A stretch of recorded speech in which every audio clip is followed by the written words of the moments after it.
Hello, my name is Shane Robinson, and this is my route to leadership. I was born the second child of 4 to Joy and Steve Robinson. I have 3 siblings, Rachel, Dustin, and Jacob, and I grew up in Reston, Florida. I believe that the hierarchy of God, family, friends, strangers should always be used to ensure happiness. However, I try to give strangers the same amount of compassion and concern as I do my family. I value the idea of taking care of others by placing their needs before my own. This comes from my mother. She is always willing to help anyone in times of need and finds a way to make $1 worth 2. I also believe that you must provide everyone with a fair opportunity. Life is not fair.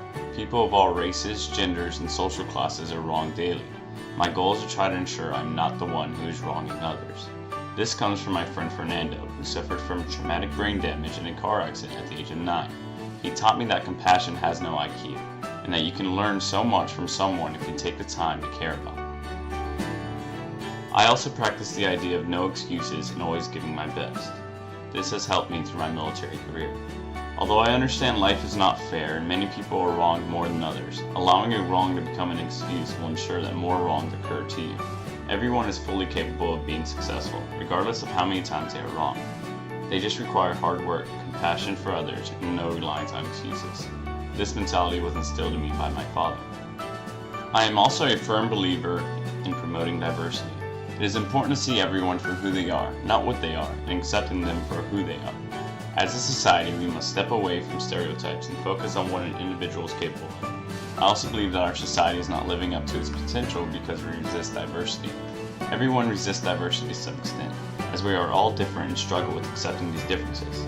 The same can be said for race, religion, social class, nationality, gender, sexual preferences, and any other form of culture that one may belong to. We must accept diversity and learn from those around us. There are 8 components that play a significant role in the political contributions of my leadership.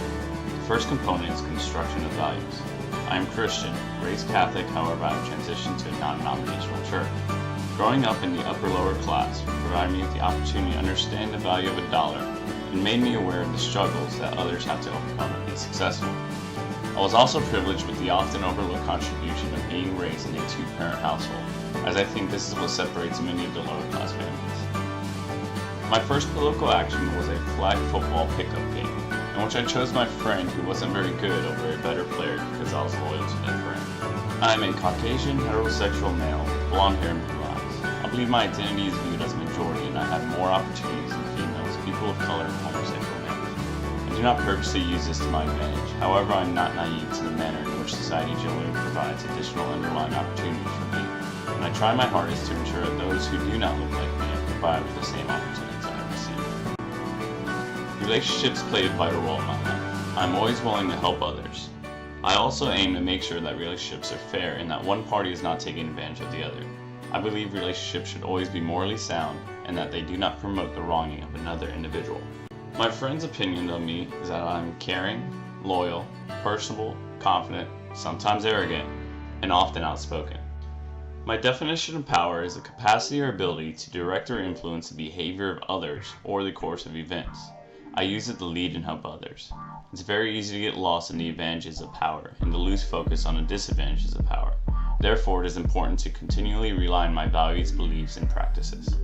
When dealing with conflict, I try to be mature, be respectful, and come to a mutual solution. My educational philosophy is very simple. It's student-centered. We must remember that the sole purpose for an education system is to enhance the lives of our youth and future generations. I am focused on student success both academically, in which I ensure that they have the knowledge that's necessary to make positive contributions in society, and socially, by preparing them for social situations that have unwritten rules in life. All of these rely on the idea that students are learning in a safe place. I must guarantee that no physical or emotional harm will come to any student or faculty member, and provide individuals with the freedoms to express themselves in a reasonable manner in order for them to feel socially safe. Finally, my leadership style is to be flexible and lead in a variety of ways, be directive by providing clear expectations through goals and responsibilities, be a coach by modeling what is expected and providing continuous feedback, be supportive and promote a positive working and learning environment, be delegative to allow skilled leaders with the opportunity to take on leadership roles, and and to promote accountability by holding subordinates accountable to ensure student success.